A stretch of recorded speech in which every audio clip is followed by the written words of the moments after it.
신앙의 깊이는 말씀을 얼마나 많이 아느냐가 아니라 말씀을 얼마나 깊이 묵상하느냐에 달려 있습니다. 묵상의 사전적 의미가 특정한 대상을 깊게 생각하는 행위, 말없이 마음속으로 생각하는 것이라고 지난주에 말씀을 드렸습니다. 그런데 이 묵상과 혼돈하기 쉬운 것이 있습니다. 그것이 바로 명상입니다. 명상의 사전적 의미는 눈을 감고 차분한 마음으로 깊이 생각한다라고 정의를 합니다. 언뜻 보면 묵상과 명상의 정의가 비슷한 것 같습니다. 그러나 실상은 묵상과 명상의 개념은 서로 닿을 수 없는 간격을 가지고 있습니다.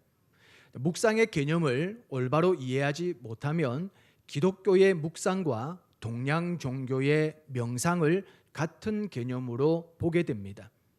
이 동양의 명상은 마음을 비우기 위한 노력입니다. 반면에 기독교의 묵상은 마음을 채우기 위한 계획입니다. 개념부터 전혀 다릅니다. 명상은 비우는 것에 초점을 두고 있다면 묵상은 채우는 것에 초점을 두고 있다라는 것이죠. 동양의 명상에서는 세상에서 떨어지는 것을 강조합니다. 그래서 속세를 떠나거나 복잡한 도시를 탈출해 산속으로 들어가 수행을 합니다. 명상을 통해서 자기 개성을 비우고 자기 욕심을 비우는 노력을 합니다. 명상의 가장 큰 특징은 자기 중심적입니다. 자기를 명상하면서 해탈에 도전합니다. 하지만 이 기독교 전통에서는 일반적으로 묵상이라는 표현을 사용합니다. 왜냐하면 성경적 묵상은 단순히 마음을 비우는 것이 아니라 하나님의 말씀으로 마음을 채우고 하나님께 집중하는 과정이기 때문입니다. 따라서 우리가 말하는 묵상은 동양 종교에서 말하는 명상과 목적과 방향에서 분명한 차이가 있다라는 것이죠. 여러분 길을 가다 보면 단전호흡, 기치료, 단호흡, 명상원 이런 간판이 걸린 것을 볼 수 있습니다. 정신수행이 필요하다고 이런 곳에 들어가시면 안 됩니다. 학원처럼 등록해서 다니면 안 됩니다.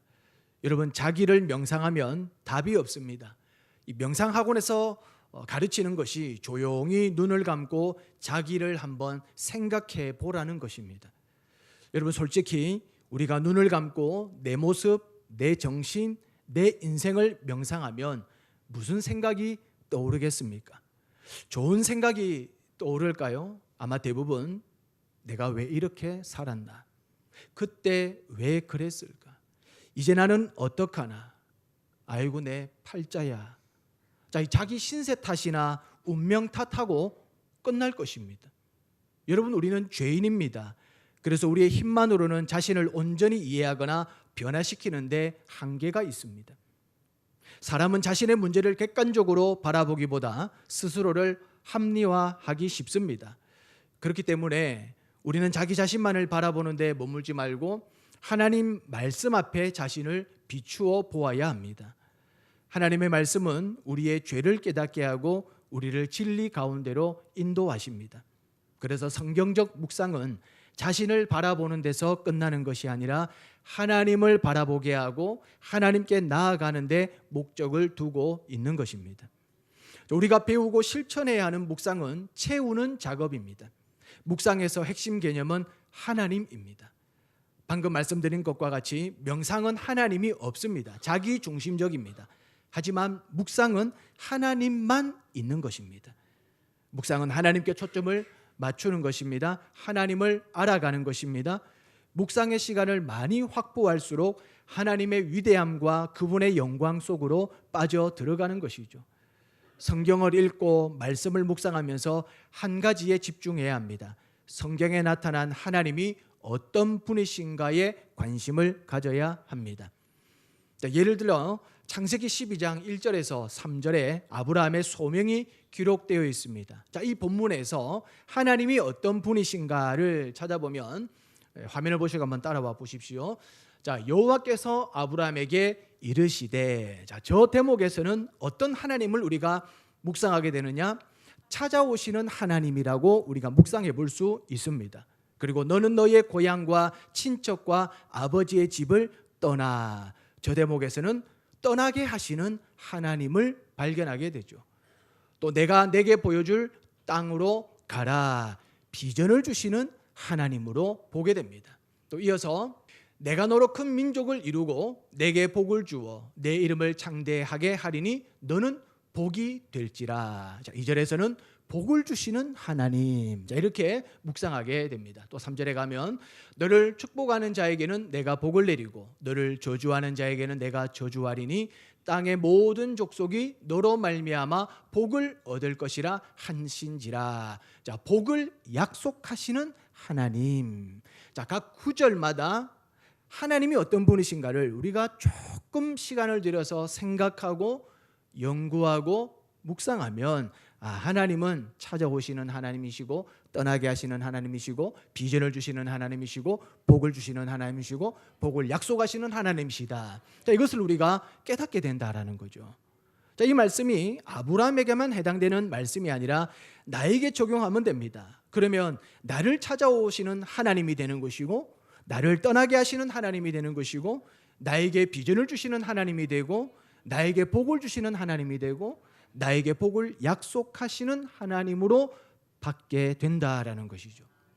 성경을 속독하는 것이 아니라 한 단어, 한 문장, 한 절, 한 단락을 느린 속도로 찬찬히 들여다보면 나에게 말씀하시는 하나님을 만나게 되는 것입니다. 믿음은 저절로 자라지 않습니다. 교회를 오래 다닌다고 해서 반드시 믿음이 성숙해지는 것도 아닙니다. 믿음은 하나님의 말씀을 가까이 하고 묵상하며 하나님을 알아갈 때 자랍니다. 묵상이 부족하면 말씀을 깊이 이해하지 못하게 되고 결국 하나님에 대한 이해도 얕아질 수 있습니다. 하나님을 아는 지식은 단순히 교회 생활의 연수가 아니라 하나님과의 실제적인 교제를 통해 깊어지는 것입니다. 그러므로 우리는 날마다 말씀을 묵상함으로 하나님을 더욱 알아가야 합니다. 하나님이 어떤 분이신지를 알면 내가 누구인지 알게 됩니다. 하나님을 모르고 살았을 때를 생각해 보면 내가 누구인지 모르고 무지몽매하게 살았던 것입니다. 나름대로 직장 생활을 하였고 결혼하였고 자녀를 낳았고 반듯한 인생길 걸어왔다고 생각합니다. 그런데 하나님을 만나고 나면 내 인생이 내가 생각한 만큼 잘 살아온 것이 아니라는 것을 깨닫게 됩니다. 하찮은 것들에 목을 메고 살았고 인생을 낭비하였고 나이가 들어감에도 유치한 스타일을 버리지 못한 자신을 보게 됩니다. 그래서 인생의 출발은 태어나는 순간이 아닙니다. 하나님을 만나는 순간부터 인생이 출발되는 것입니다. 여러분, 심리학을 공부한다고 나를 알 수 있는 것 아닙니다. 전보로 다닌다고 나를 아는 것 아닙니다. 하나님의 말씀을 묵상하고 그 안에서 하나님을 만날 때 나의 존재를 꿰뚫어 볼 수 있는 것입니다. 여러분, 설교를 들으면서도 묵상이 가능합니다. 다른 사람의 이야기처럼 듣거나 다른 사람에게 이야기하는 것처럼 들으면 안 됩니다. 나에게 하시는 말씀으로 받으면 설교 말씀 안에서 하나님을 만나게 되는 것입니다. 사랑의 하나님을 들으면 나를 사랑하시는 하나님으로 믿으면 됩니다. 그러면 그렇게 됩니다. 치료하시는 하나님을 들으면 나를 치료하시는 하나님으로 믿으면 됩니다. 그러면 나를 치료하시는 하나님이 되십니다. 나를 인도하시고 보호하시는 하나님으로 들으면 나의 염려와 불안을 극복하고 하나님의 평안을 누리게 되는 것입니다. 묵상은 나를 위한 하나님의 선물입니다. 시편 1편 1절이 복 있는 사람이라고 시작합니다. 복 있는 사람은 묵상이 있는 사람입니다. 오늘 본문에서 묵상이 우리에게 주는 유익을 발견할 수 있습니다. 첫째로 묵상이 죄를 차단합니다. 오늘 본문 1절 말씀을 같이 한번 읽어보겠습니다. 복 있는 사람은, 묵상이 있는 사람은 악인들의 꾀를 따르지 아니하며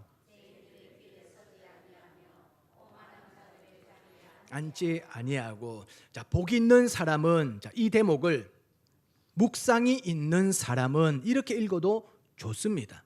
묵상이 있는 사람은 악인들의 꾀를 따르지 아니하며 죄인들의 길에 서지 아니하며 오만한 자들의 자리에 앉지 아니하고. 자, 우리는 건강을 위해 좋은 것을 많이 찾습니다.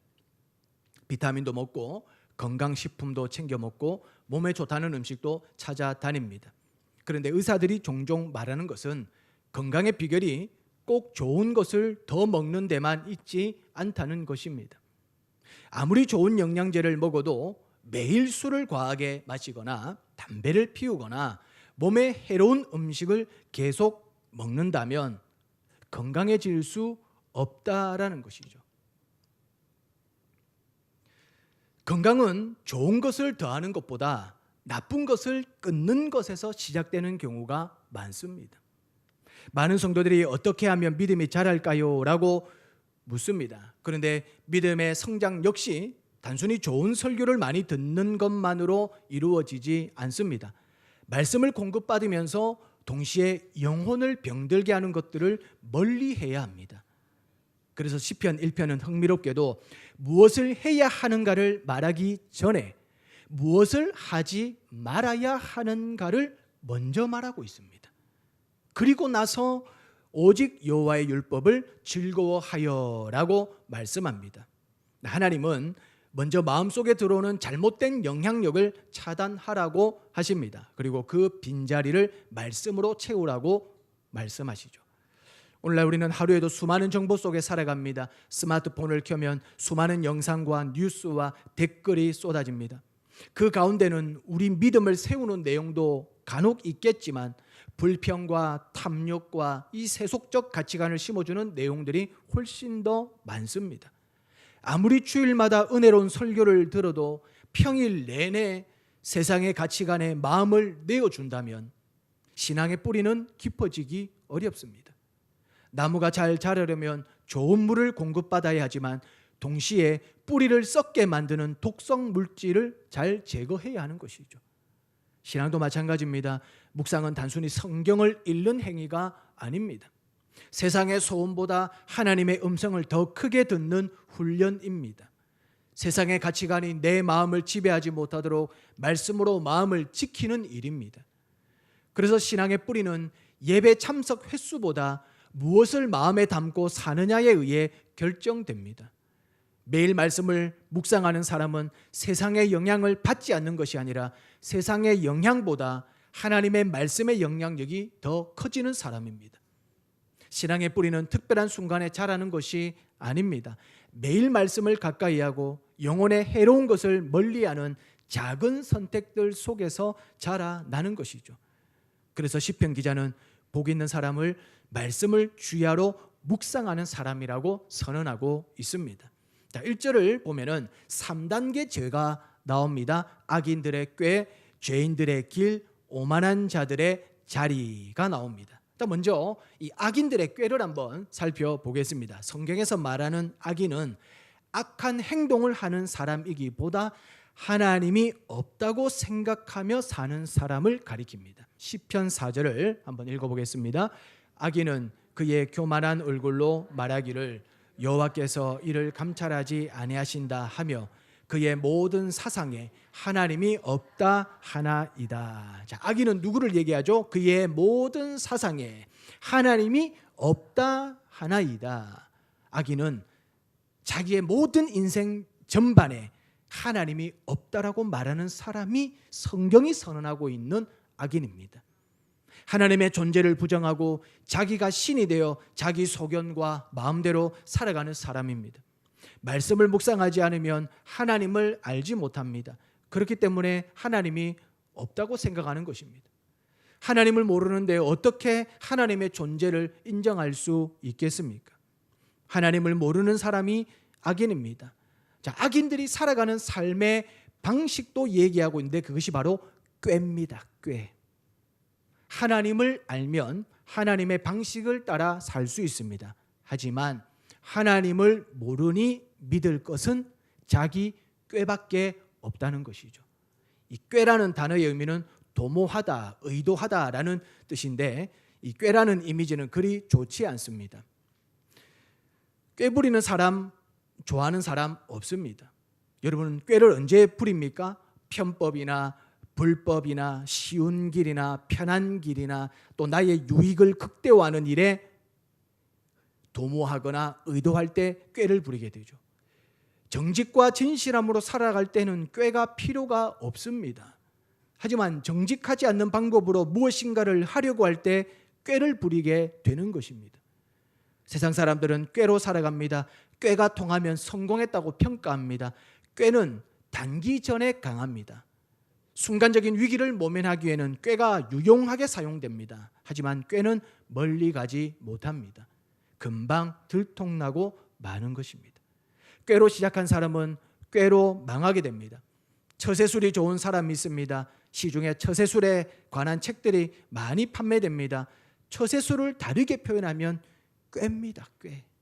순간순간 치고 들어오는 다양한 상황에 영리하게 대응하는 기술, 그것이 곧 꾀를 부리는 것이죠. 여러분, 꾀는 하나님에게서 나오는 것이 아닙니다.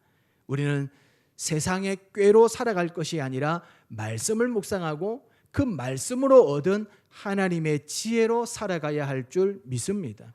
묵상을 하면 악인들의 꾀를 부러워하지 않고 말씀의 지혜로 살게 되는 것입니다. 자, 그다음 죄인들의 길이 나옵니다. 길은 습관입니다. 굉장히 중요한 말입니다. 길은 습관입니다. 길은 하루아침에 만들어지지 않습니다. 반복적인 습관들을 통하여 길이 형성되는 것입니다. 길이 한 번 나면 방향을 바꾸기 힘듭니다. 그래서 처음부터 길을 잘 내야 합니다. 죄인들의 길에 선다는 말은 죄인들의 행동과 습관들을 학습하는 것입니다. 죄는 블랙홀입니다. 죄의 초입에만 서 있어도 죄의 열기에 흡수된다는 것이죠. 2019년 9월 28일 울산대교 아래에 있는 연포부두에서 대형 선박 폭발 사고가 있었습니다. 불기둥이 거의 100m 상공까지 치솟았습니다. 울산대교를 막 지나가려는 자동차가 불기둥을 보고 멈췄습니다. 블랙박스 음성 장치에서 긴박한 외침이 나왔습니다. 뒤로, 뒤로, 빨리, 빨리, 뜨거워, 뜨거워.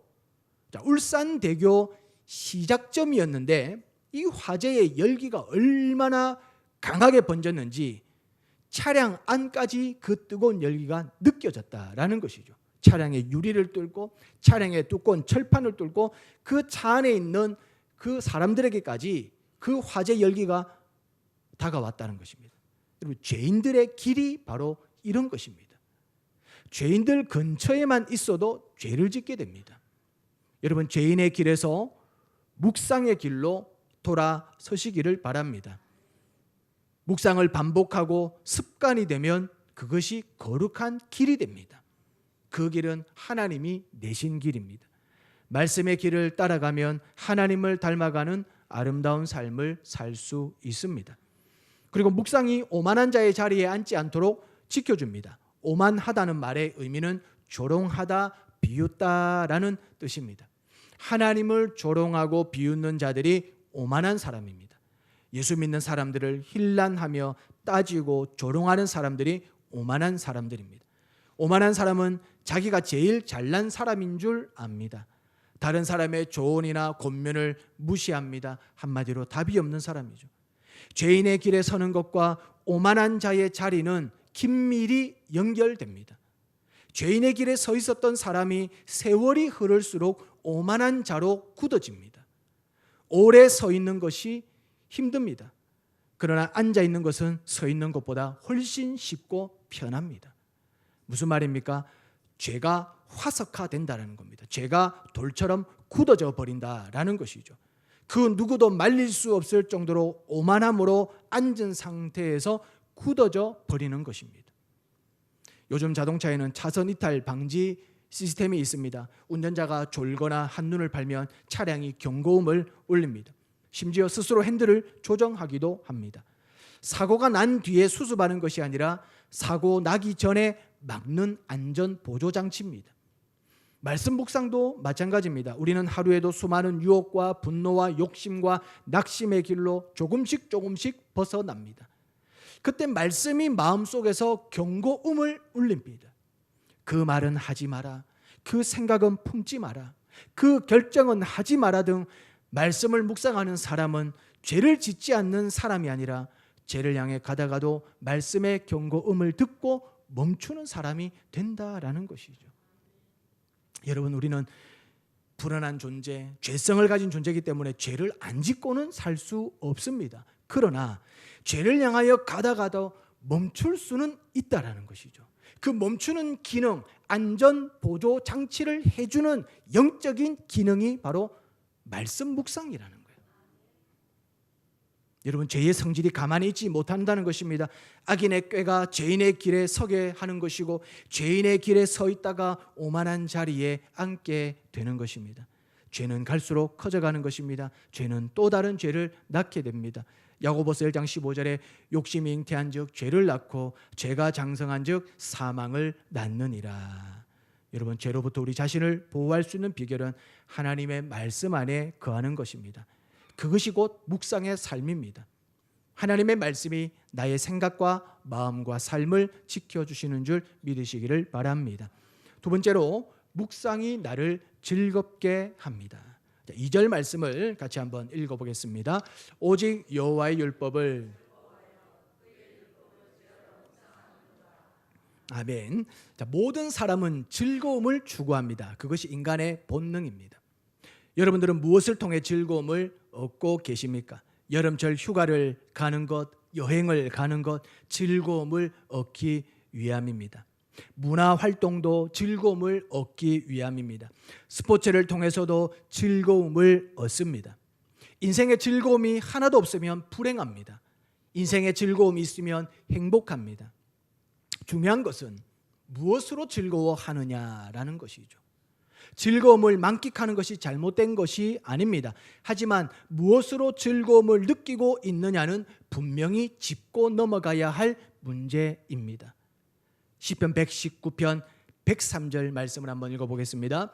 주의 말씀의 맛이 내게 어찌 그리 단지요, 내 입의 꿀보다 더 다니이다. 아멘. 여러분, 저 고백을 하고 있는 시편의 기자 행복할까요? 행복하지 않을까요? 행복하죠. 저 고백 속에 행복하고 즐거운 삶을 살고 있다는 것이 우리에게 상상이 되어집니다. 여러분, 즐거움에도 질이 있습니다. 건강한 즐거움이 있다면 병들게 하는 즐거움도 있습니다. 잘못된 즐거움에 빠지는 것, 그것이 중독입니다. 술이나 마약이나 도박이나 게임에 즐거움이 있습니다. 그러나 우리는 그것을 즐거움이라고 부르지 않습니다. 중독이라고 말합니다. 즐거움처럼 보이지만 정작 즐거운 것이 아니라는 것이죠. 인생을 파탄으로 몰고 가는 것은 즐거움이 될 수 없습니다. 세상이 주는 즐거움은 인간의 감각을 건드립니다. 말초신경을 자극하여 쾌감을 느끼게 하는 것이죠. 죽어가는 줄도 모르고 즐겁다고 비명을 지릅니다. 진정한 즐거움을 맛보지 못하였기에 가짜 즐거움에 빠져 착각하고 사는 것입니다. 성도는 무엇으로 즐거워해야 합니까? 여호와의 율법, 하나님의 말씀으로 즐거워해야 합니다.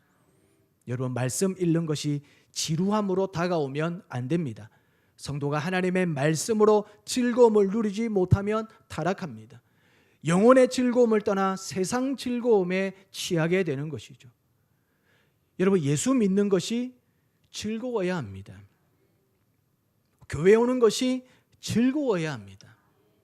말씀 듣는 것이 즐거워야 합니다.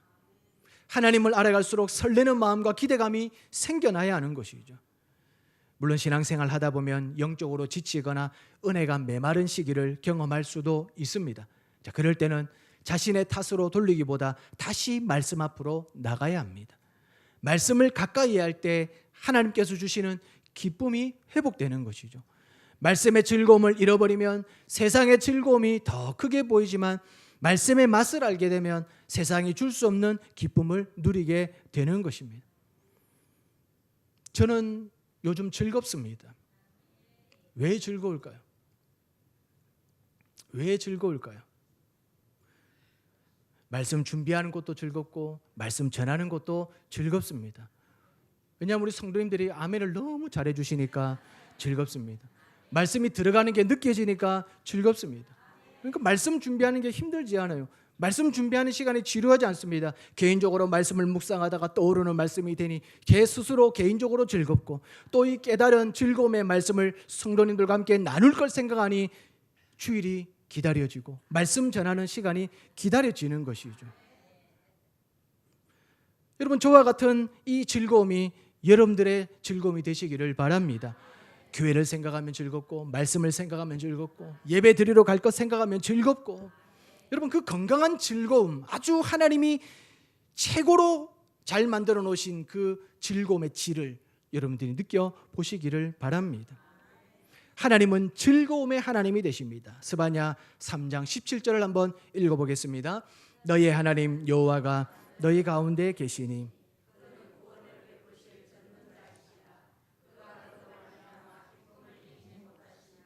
너를 잠잠히 사랑하시며 너로 말미암아 즐거이 부르며 기뻐하시리라 하리라.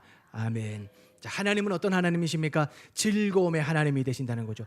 너로 말미암아, 더 가까이, 나로 말미암아 즐거이 부르며 기뻐하신다라는 겁니다.